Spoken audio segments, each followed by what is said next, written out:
Halo anak-anak, selamat pagi. Bagaimana kabarnya? Ibu Hermin berharap anak-anak semua dalam keadaan sehat dan tetap semangat.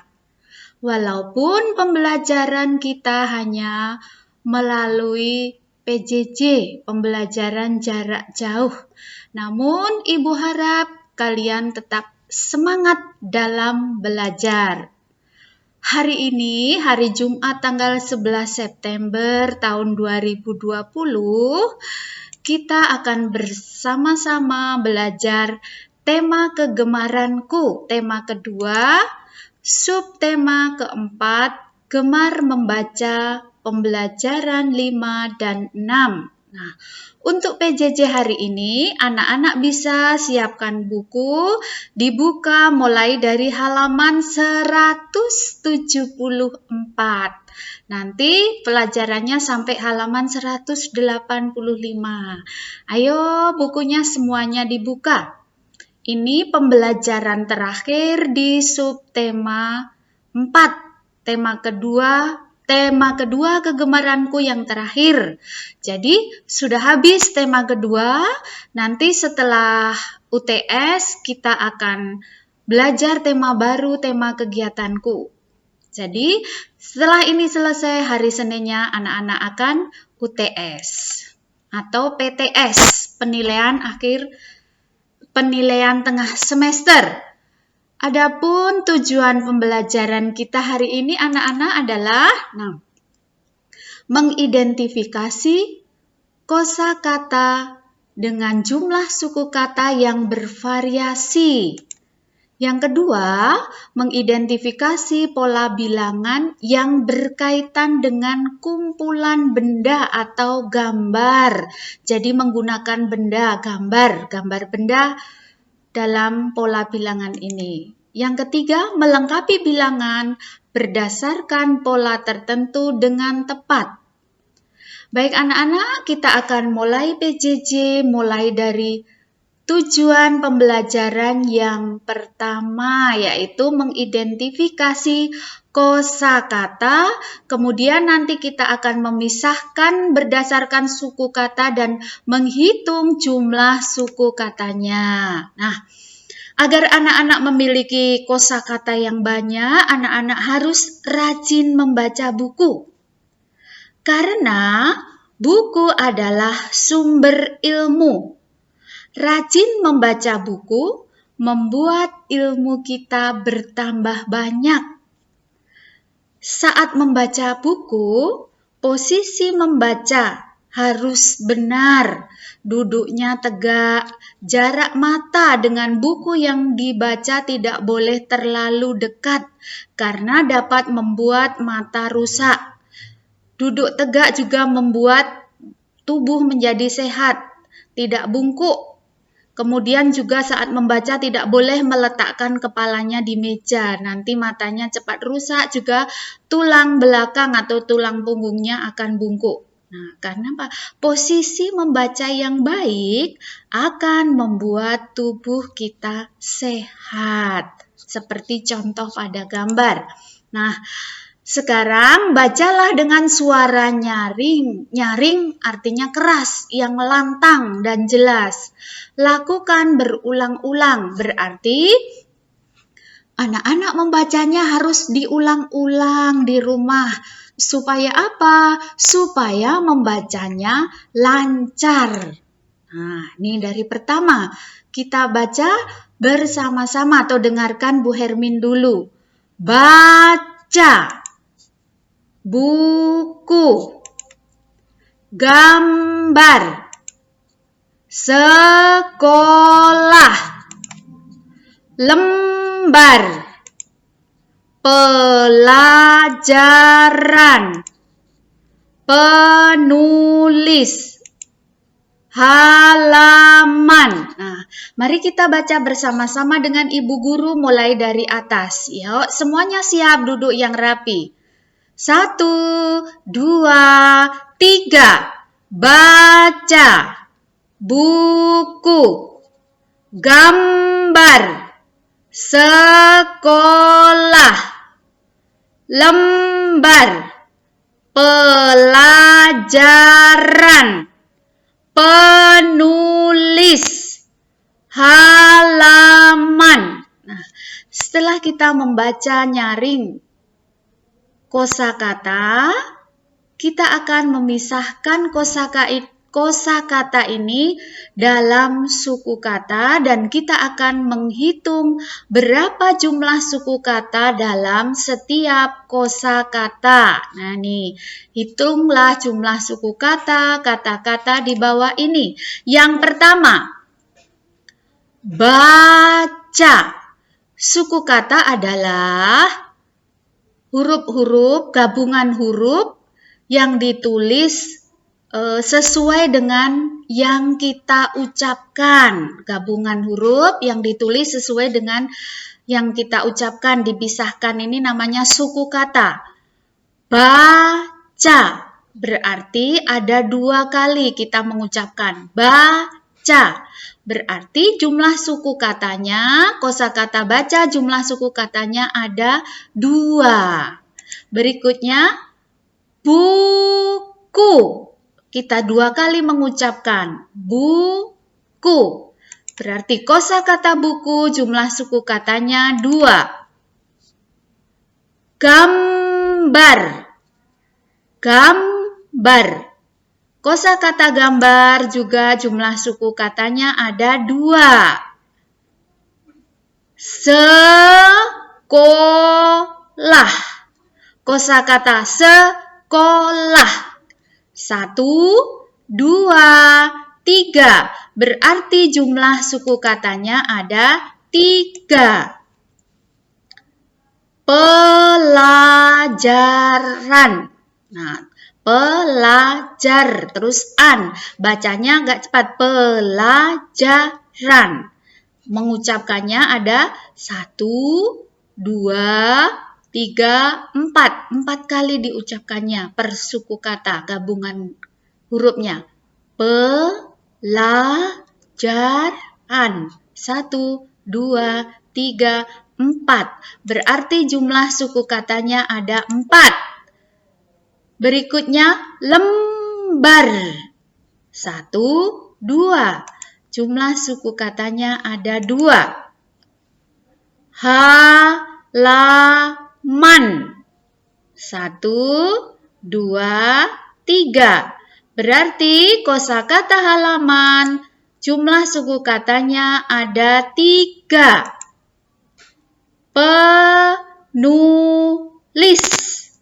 1, 2, 3. Kosakata penulis jumlah suku katanya ada 3.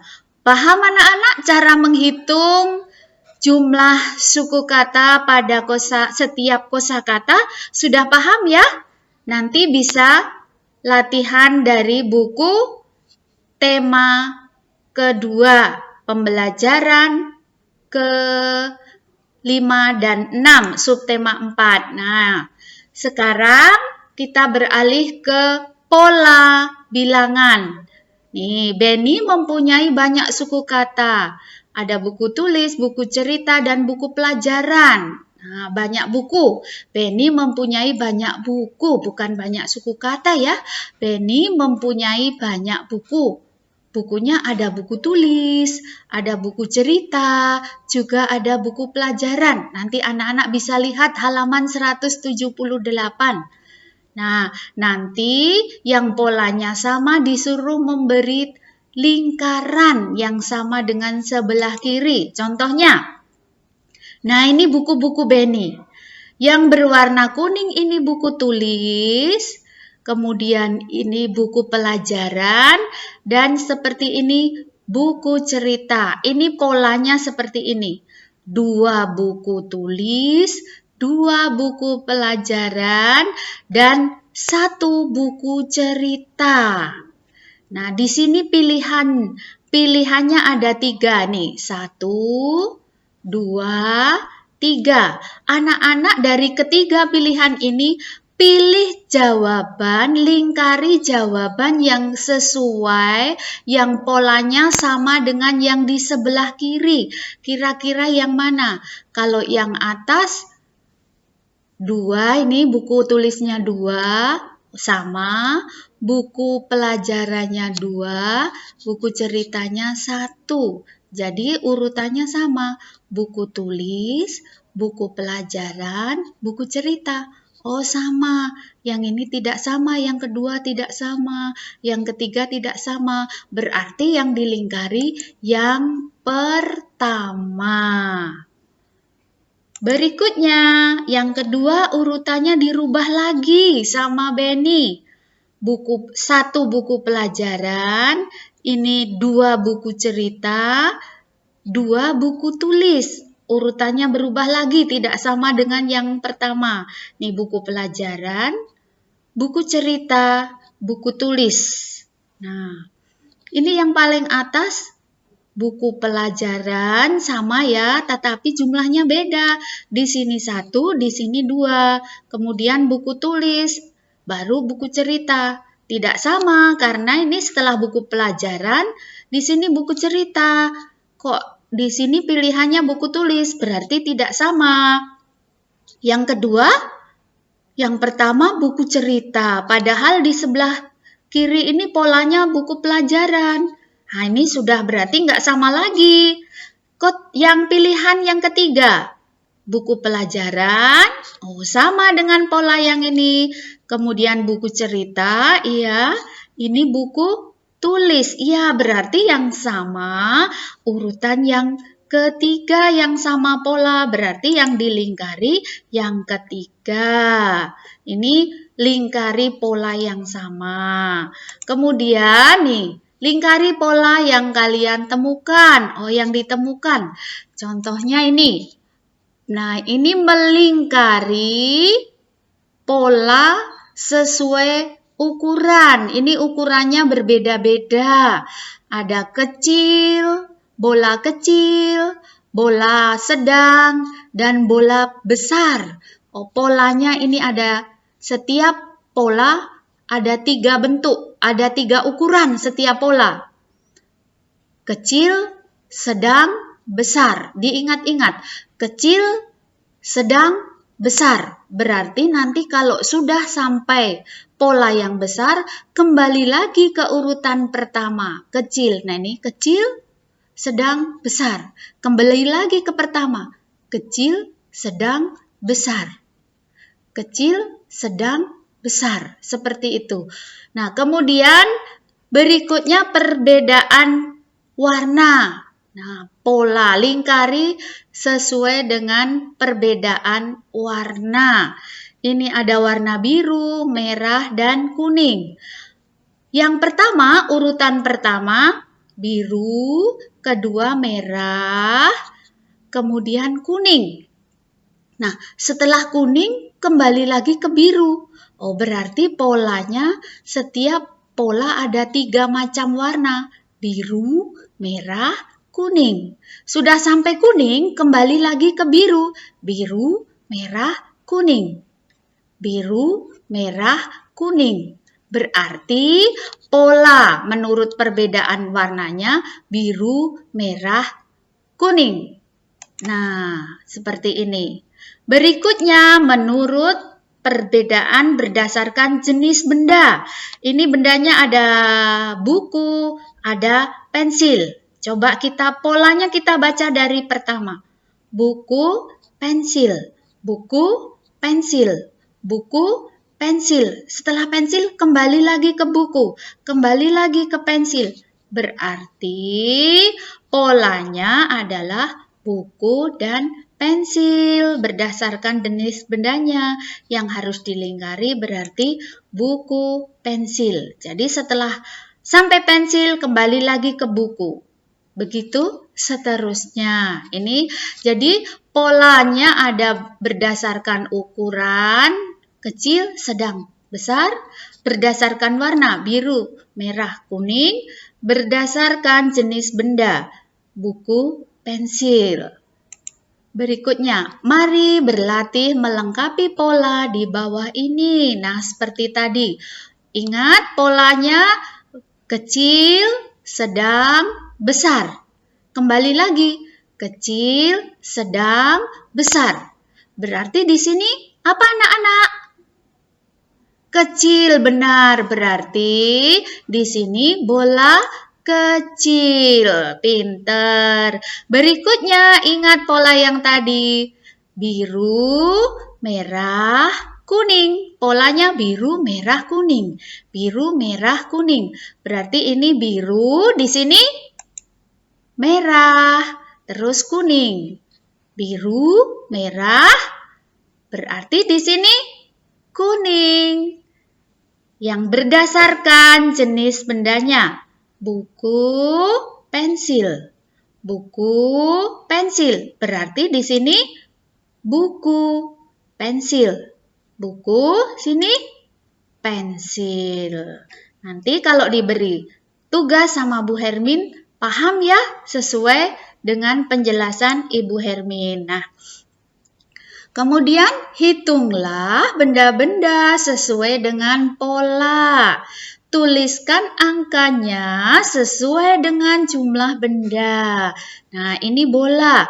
Bola di sini tidak seluruh bola ini dihitung anak-anak. Ini yang ditanyakan bola yang ukurannya kecil. Bola yang ukurannya kecil ada berapa? Mari kita hitung. 1, 2, 3. Berarti bola yang berukuran kecil ada 3. Sekarang pensilnya kita hitung sama-sama. 1, 2, 3, 4. Berarti pensilnya ada 4. Sekarang benda atau tabung berwarna biru. Kita hitung. 1, 2, 3. Nah, tabung berwarna biru ada 3. Nah, itu ditulis angkanya sesuai dengan jumlah bendanya. Paham ya nak ya? Nah, selanjutnya lengkapi pola gambar di bawah ini. Nih, contoh sama dengan yang tadi kita berlatih. Ini kotak pertama isinya bola tenis 1. Kotak kedua isinya 2. Kotak ketiga isinya 3. Kok kembali 1? Berarti ini polanya 1, 2, 3. Setelah ketiga harus kembali lagi ke urutan pertama. Berarti 3 setelah 3, 1, 2, 3. Nah, ini contohnya seperti ini. Kemudian ini ada donat. Donat yang pertama ini donatnya 3.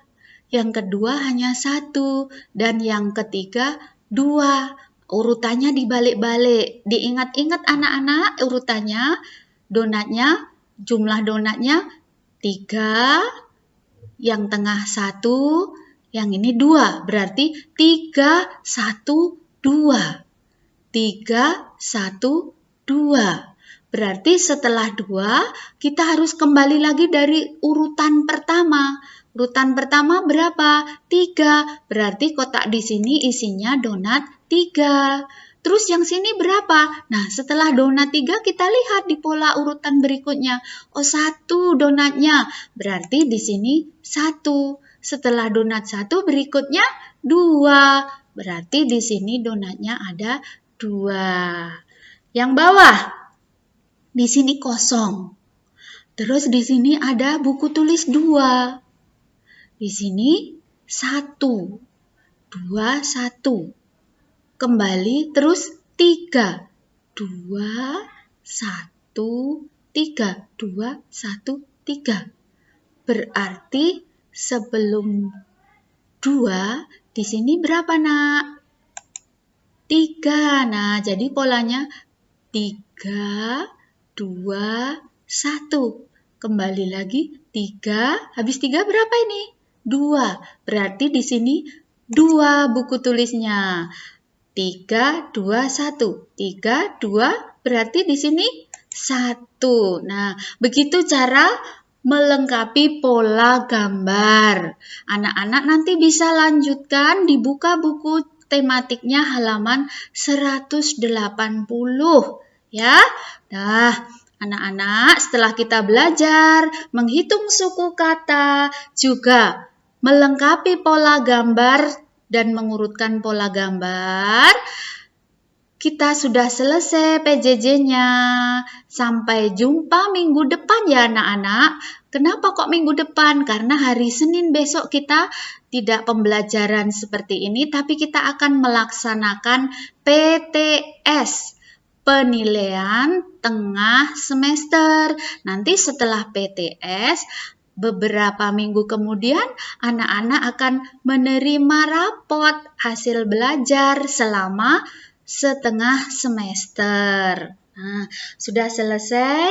Nanti tugas anak-anak selain tugas yang harus dikirim ke Bu Hermin, anak-anak juga ada tugas yang harus dilaksanakan di rumah, yaitu belajar membaca halaman 180 dengan posisi duduk yang benar.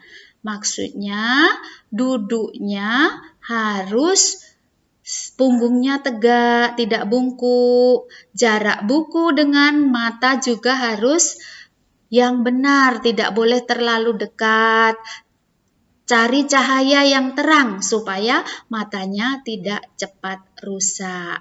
Sekian anak-anak, selamat siang, sampai jumpa. Selamat belajar untuk mempersiapkan diri dalam menghadapi penilaian tengah semester.